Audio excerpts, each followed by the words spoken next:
पुण्यात vertex hailing सेंटरतर्फे पदवीदान सोहळ्याचं आयोजन करण्यात आले होते। या विशेष समारंभात संस्थेच्या संचालिका डॉक्टर मंजुषा तांडेकर यांच्या मार्गदर्शनाखाली प्रशिक्षण पूर्ण केलेल्या विविध क्षेत्रातील reiki grand master, angel master trainer, money reiki and master तसेच प्रोफेशनल टॅरो कार्ड रीडर्स यांना प्रमाणपत्र व सन्मानचिन्ह देऊन गौरवण्यात आले।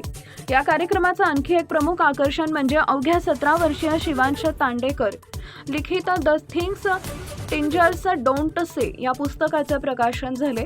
तरुण पिढीच्या भावना, विचार आणि न बोलल्या जाणाऱ्या या मनोविश्वाला स्पर्श करणारे या पुस्तकाचे उपस्थित मान्यवरांच्या हस्ते उत्साहात प्रकाशन करण्यात आले। या कार्यक्रमाला IMAचे अध्यक्ष डॉक्टर राजन संचेती, विंग्स पब्लिकेशनचे संचालक दीपक प्रभात, नागपूर येथील भारतीय मजदूर कामगार संघाचे शंकरराव पहाडे तसेच योगराज कातबरी, शारदा काठबेरी, मुंबई येथील यशस्वी life coach doctor Suvarna Surve आणि अमरावती येथील महेश कुमार तांडेकर उपस्थित होते। विद्यार्थ्यांनी मोठ्या उत्साहाने आणि सकारात्मक ऊर्जेने कार्यक्रमात सहभाग नोंदवला। संपूर्ण समारंभात अत्यंत उत्साहपूर्ण वातावरणात आणि यशस्वीरित्या पार पडला। आता आपल्यासोबत डॉक्टर मंजुषा तांडेकर आहेत। मॅम, मोस्टली आपला ऑडियन्स जो आहे तो तुमच्याबद्दल पहिल्यांदाच ऐकत असेल, तर तुम्ही तुमच्याबद्दल काय सांगाल आणि तुमच्या कार्याबद्दल काय सांगाल प्रेक्षकांना? मी डॉक्टर मंजुषा तांडेकर गेल्या 15-16 वर्षापासून रेकी आणि अल्टरनेटिव्ह थेरपीमध्ये काम करते आहे। लोक दुहरं जीवन जगतात, आतमध्ये दाखवणं म्हणजे लोकांना दाखवण्यासाठी त्यांचं वेगळं लाईफ असतं आणि इनर लेवलवर त्या वेगळ्या सफरिंगमध्ये असतात।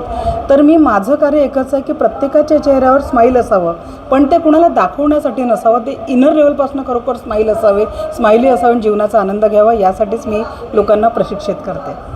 तुम्ही मोफत देण्याचा हा निर्णय घेतला, तो कशामुळे घेतला आणि कधी घेतला?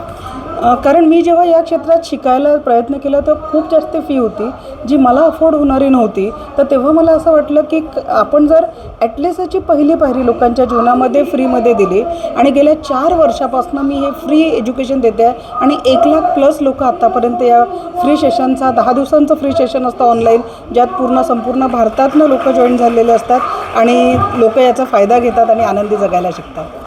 तुम्ही आता आनंदाचा विषय काढला, पण आजचं युग जे आहे तो खूप पळणार आहे, तरी देखील लोकांकडे सगळं असून देखील त्यांच्याकडे मनशांती नसते। बरं, म्हणजे त्याबद्दल काय सांगाल? कारण माहिती आहे का, लोकांच्या अपेक्षा खूप वाढल्या गेलेल्या आहेत आणि या अपेक्षांमधनं आपल्याला आपल्या जीवनामध्ये खूप आनंद निर्माण करायचा आहे, पण लोकांना गरजा खूप वाढलेल्या आहेत। लोकांना हायफाय लाईफस्टाईल पाहिजे असते, पॉझिटिव्ह लाईफ पाहिजे असते, पण या जीवनातनं लोकांना जेव्हा पॉझिटिव्ह जगायचं आहे, काहीतरी वेगळं करावं लागेल आणि त्याच्यासाठी स्वतःसाठी थोडा वेळ काढावा लागेल। मी प्रत्येकांना विनंती करते की सगळ्या गरजा पूर्ण केल्या, सगळं कितीही श्रीमंत असो, म्हणजे रस्त्यावरचा भिक्षुकरी असो की अंबानी असो, एक दिवस जग सोडून जायचं आहे, पण जन्म आणि मृत्यूच्या मधला जो पिरियड आहे तो कसा आनंदाने जगतो त्याच्यावरच आपलं जीवन ठरणार आहे।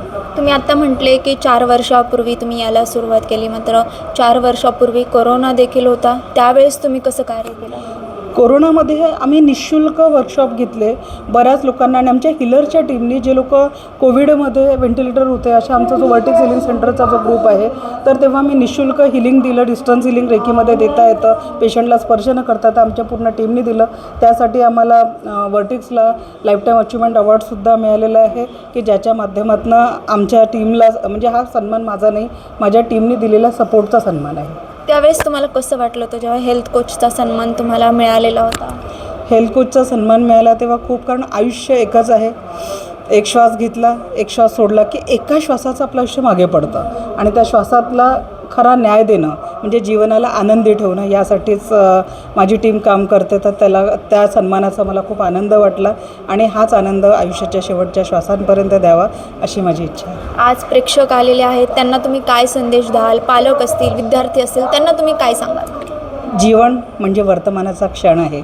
जर या वर्तमानाच्या क्षणाला तुम्ही आनंदी जगलात तर जीवन पूर्णपणे मल्टिपल तुमचं आनंदाने भरून जाईल। तर जीवन फक्त वर्तमानात आहे, या एका वर्तमानातल्या श्वासामध्ये आहे, तर या श्वासामध्ये आनंदी राहायला शिका। धन्यवाद आमच्याशी बोलल्याबद्दल। आता आपल्यासोबत शिवांश तांडेकर आहे, ज्याने अवघ्या 17व्या वर्षी एक पुस्तक लिहिलेलं आहे। शिवांश, सर्वप्रथम तर या पुस्तकाबद्दल काय सांगशील आणि तुला हे पुस्तक का लिहावंसं वाटलं? मेन म्हणजे मी जेव्हा 9th होतो तेव्हा मी डिप्रेशनमध्ये गेलेलो होतो. त्यासाठी मी खूप जास्त स्ट्रगल केलेला आहे त्या फेसमध्ये. तो स्ट्रगल दुसरं कोणी केला नाही पाहिजे, त्या संदर्भात मी हे पुस्तक लिहिलेलं आहे. तुला हेल्थ कोचबद्दल म्हणजे का व्हायचं आहे असं तुला वाटतं? तेच रिझन होतं की बा माझी हेल्थ पण ठीक नव्हती झाली. त्या डिफरन्समध्ये माझं काही विटॅमिन्स डेफिशियन्सी पण झाली होती आणि अजून खूप काही झालं होतं, फॅटी लिव्हर्स वगैरे पण. म्हणून ते सगळं नाही झालं पाहिजे किंवा माझी आणि माझ्या परिवाराची पण हेल्थ ठीक झाली पाहिजे, त्यासाठी मी ते केलेलं आहे. या बुकमध्ये काय आहे बरं? या बुकमध्ये सिम्पली मी टीनेजर्सच्या लाईफमध्ये जे कोणत्या गोष्टी असतात जे ते फेस करतात किंवा त्यांना समजत नाही की त्यांच्या बॉडीमध्ये जे चेंजेस होतात हार्मोन्समध्ये, ते सगळे यामध्ये लिहिलेलं आहे. का होतात त्याचं रिझन लिहिलेलं आहे. आजची टीनेजर्स जे असतात ते खूप म्हणजे ओव्हर थिंकर्स वगैरे असतात. तर तू जसा म्हटलास की डिप्रेशनमध्ये पण लवकर जातात, तर आजच्या घडीला तू त्यांना काय संदेश देशील? सिम्पली मी त्यांना इतकंच म्हणेल की लोकांचं न ऐकणं म्हणजे असं तुम्ही आपल्या फ्रेंड्सचं नको ऐका.